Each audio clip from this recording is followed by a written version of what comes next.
J'étais dans ma chambre, éprouvant cette délicieuse sensation d'anxiété qui bouillonnait dans mon estomac, avec un désir presque insatiable dominant chacune de mes pensées. Oui, c'est exactement ce que vous avez entendu. J'avais un désir intense de compagnie masculine, du genre qui déclenche des pensées plus audacieuses. Mais et maintenant?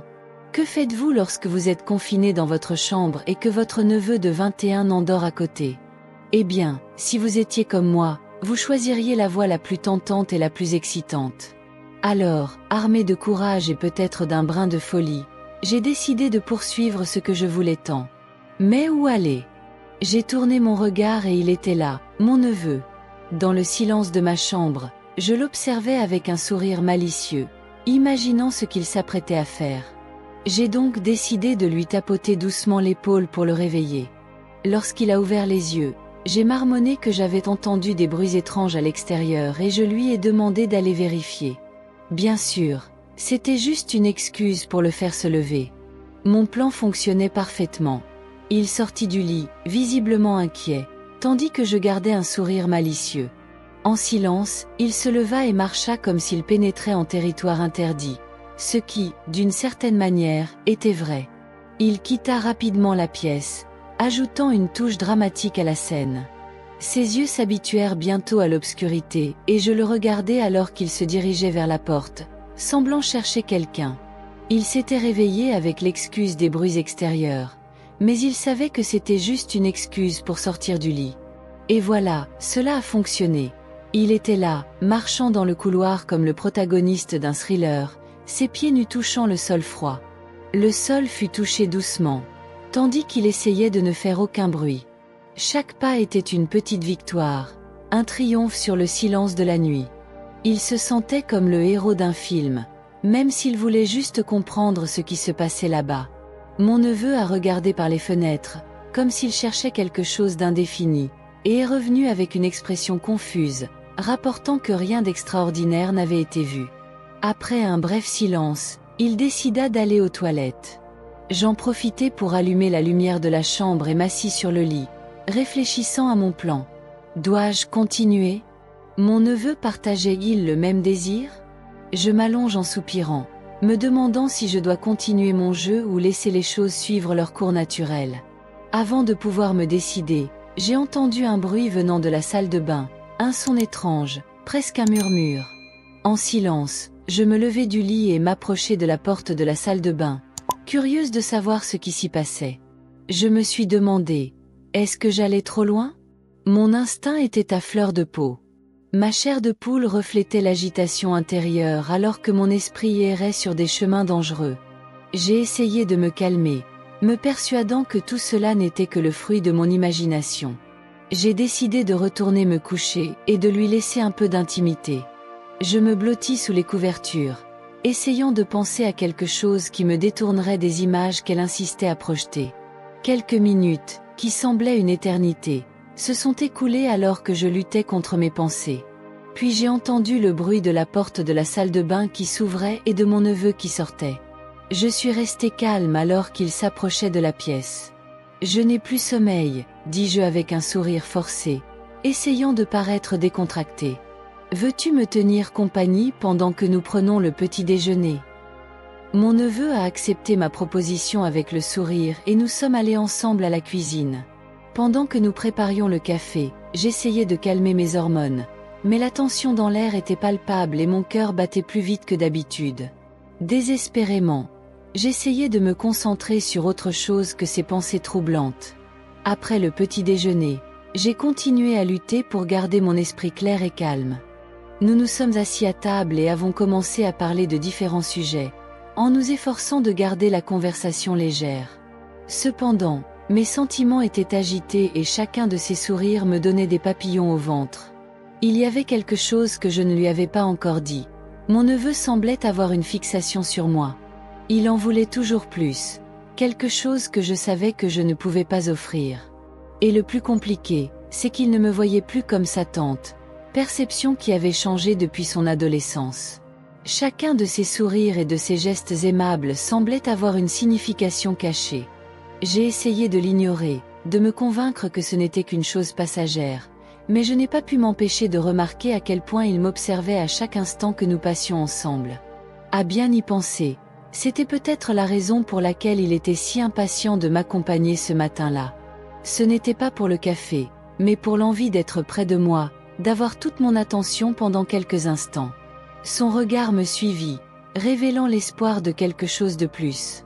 J'ai essayé de rester calme, mais chaque mot et chaque regard de sa part intensifiait la tension, rendant difficile le maintien de l'équilibre émotionnel pendant notre conversation. Les mots qu'il prononçait semblaient toujours avoir une intention secondaire, et il était difficile de se débarrasser du sentiment que mon neveu ne me voyait pas comme sa tante mais comme quelque chose de plus. Par respect, je n'ai jamais permis que quelque chose de plus se produise. C'est la règle que j'ai suivie au fil des années, malgré ses regards insinuants, ses suggestions voilées et ses gestes qui dépassaient les limites appropriées. Je restais toujours à l'écart, essayant d'ignorer ce qui se passait clairement. Mais désormais, la situation était différente. J'étais à un moment de ma vie où je voulais la compagnie d'un homme, quelqu'un qui était vraiment là pour moi. La routine m'avait consumé, mais une rencontre inattendue avec mon neveu a ravivé une étincelle en moi. L'attirance que je ressentais pour lui était intense, interdite et me laissait tirailler entre désir et culpabilité. J'ai essayé de le rationaliser, me persuadant que ce n'était qu'une fantaisie passagère, une impulsion momentanée. Cependant, à chaque regard, à chaque contact, la vérité prévalait. J'étais amoureuse de lui. La détermination dans ses yeux m'a surpris. Ce regard intense, plein de désir, m'a fait remettre en question tout ce que je pensais savoir de nous. Pourquoi me sentirais-je coupable de rechercher un peu de plaisir ? L'absence de mon mari était pour nous l'occasion idéale d'explorer ce lien interdit. L'aventure que nous proposions était risquée, mais l'intensité du moment nous a aveuglés. Un pacte de silence nous unissait, un secret qui nous appartenait exclusivement. Ce jour-là, nous avons défié toutes les normes et nous sommes livrés à la passion, sachant que nous risquions tout, mais aussi que nous vivions intensément. Nous avons vécu intensément le présent, plongés dans la passion et la complicité qui ont fleuri entre nous. Nous avions clairement exprimé nos intentions et décidé de garder notre relation confidentielle. Rien d'autre n'avait d'importance à ce moment-là, ni mon mari, ni la moralité de nos actions. Ce qui a prévalu, c'est l'ici et maintenant, la passion débordante que nous partagions. Nous nous donnons entièrement l'un à l'autre, mettant de côté tout regret ou doute. L'envie et le besoin d'être ensemble nous ont poussés à nous aventurer dans des territoires inconnus, remettant en question ce qui était moralement acceptable. Ce faisant, nous avons découvert une liberté que nous n'avions jamais connue auparavant, comme si nous trouvions un moyen d'échapper aux restrictions et aux attentes qui nous opprimaient depuis si longtemps.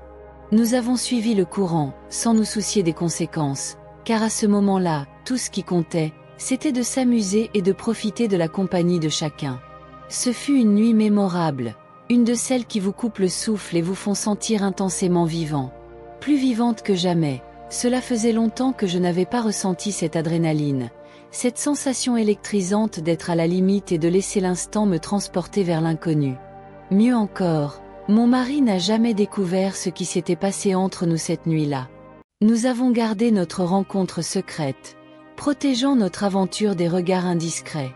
C'est arrivé il y a à peine une semaine et mon mari n'a aucun soupçon. Notre secret est en sécurité, partagé uniquement entre mon neveu et moi.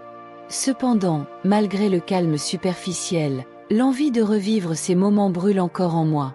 Le souvenir de cette nuit me consume intérieurement, mais les circonstances sont maintenant plus compliquées.